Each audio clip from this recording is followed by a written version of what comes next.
that up to 77 for all of those, and more in there. Okay. Done. Now, get to make our dude. Let's just randomize a bit. Looks interesting. It's weird. It's weird. Oh god, your eyes are... Okay. Actually, let's just reset everything. Let's look at the skins. We've got that guy. Oh, never mind. I guess, yeah, you do have to randomize to find the dude. That's him. Looks okay. You. Oh, goodness. You look odd. That looks... That's funny. That's funny. You know what? I like this. I like this. Its mouth is hilarious. This is us now, folks. That's us.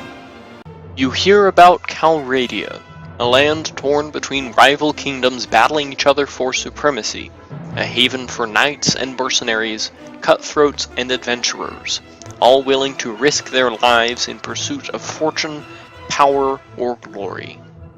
In this land, which holds great dangers and even greater opportunities, you believe you may leave your past behind and start a new life. You feel that, finally, you hold the key of your destiny in your hands, free to choose as you will, and that whatever course you take, great adventures will await you. Drawn by the stories you hear about Calradia and its kingdoms, you blank.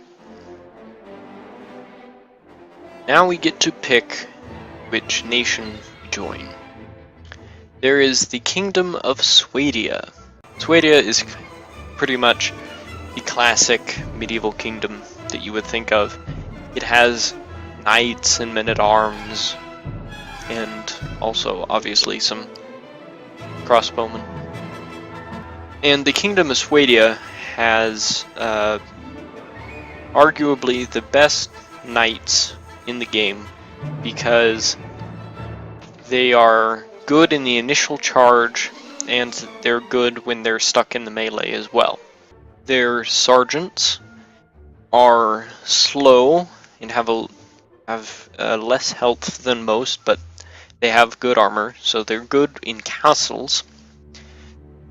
And the Swadian sharpshooters are decent castle archers, but they're not the best in the game. In the Kingdom of Vigors, their knights are fast and they're good in the initial charge, but they're weak if they're stuck in the melee afterwards. So if you use Vigor Knights, you have to be leading them around, leading them through each charge and out again. And they take a little more work to work with, but they can be good. The Vigor Guards are a marked drop in quality from the others, so they're not really good. Their melee is not too good. The Vigor Marksmen have probably the best rate of fire in the game, but they have a weaker damage per shot, and they're decent in regular battles, but they're not good in castles. In Kergit Khanate, this is a country that is entirely based upon horsemen. And this country reminds me especially of Genghis Khan.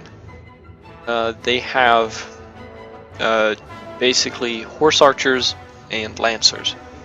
Kergit Lancers, again, do the best in hit and run attacks, rather than staying in the melee, but they are better than the Vigor Knights at that. The Nord Huskarls are the strongest melee unit in the game. They have good speed, they have good axes, which are especially good against shield, and they have a good chance to carry throwing weapons in addition to their other stuff. They're really good. The Nords do not have any cavalry, and their archers are inferior to the Vaegir marksmen. The Kingdom of Rhodoks is the best in castle sieges, either attacking or defending. Their sharpshooters are the best castle siege archers because they have thick board shields and heavy siege crossbows, and they're also decent at melee. And then the Rhodok sergeants are not quite as powerful as the Huskarls, but they're very good. And the Rhodoks do not have any cavalry. Serenad Sultanate has archers, infantry, and cavalry. The Serenad archers are actually slightly faster at firing than the Vaegir marksmen, and even weaker damage as well. The Serenad Mamluks are similar to the Swadian Knights, and then the Serenad guards, like the Vaegir guards, are a marked drop in quality from the others. For this game, our character is going to go to the Kingdom of Swadia. We are going to join a caravan to Praven. You came by a caravan through the heartland of Calradia. Green shoots of wheat, barley, and oats are beginning to push through the dark soil of the rolling hills. And on the lower slopes of the snow-capped mountains, herds of cattle and sheep are grazing on the spring grass.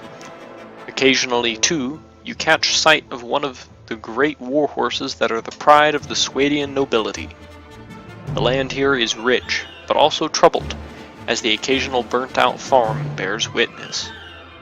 You keep a wide berth of the forests where desperate men have taken refuge, and it is some relief when you crest a ridge and catch sight of the great port of Praven, its rooftops made golden by the last rays of the setting sun. You are exhausted by the time you find the inn in Praven and fall asleep quickly. However, you awake before dawn and are eager to explore your surroundings.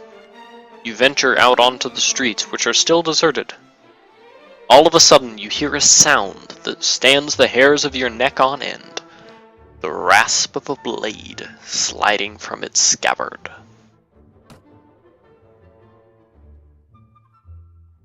So, we are now in a combat situation. There's a dude that wants to kill us.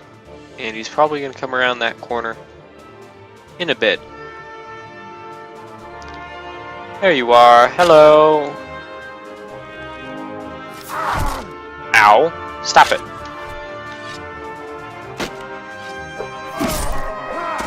Die, you sucker. Alright, I killed the bandit. Ooh, it's the Merchant of Praven. Are you alright? Well, I guess you're alive at any rate. I'm not sure that we can say the same for the other fellow. That's one less thief to trouble our streets at night. Although heaven knows he won't be the last. Anyway, maybe you can help me with something. Let's talk more inside. Out here we don't know who's listening. The merchant takes you to his house. Once inside, he stands by the door for a while checking the street, and then, finally convinced you have not been followed, comes near you to speak. Hello, merchant. Now, let me explain my proposition. We've always had brigands in the hills, driven to banditry by war, debt, or love of violence. Recently, however, they've been getting bolder, leaving their camps in the wild and venturing out into town, looking for unwary prey. The watch commander tells us it's because of all the fighting on the frontiers, fewer men to keep an eye on the streets. But I'm not sure what to make of that.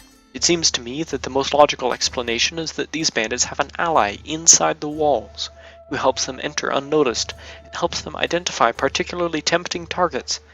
Last week, you see, they took my brother. I don't know what my brother was thinking, a lad from a prominent house, out alone after dark in times like these.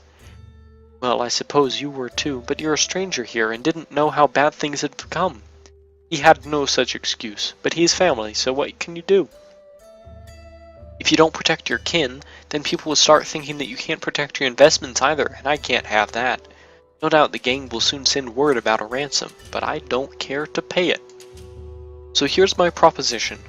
You look like you've had a bit of experience with the blade, and more importantly, you must have a bit of fire in your belly, or you wouldn't be coming to Calradia to seek your fortune.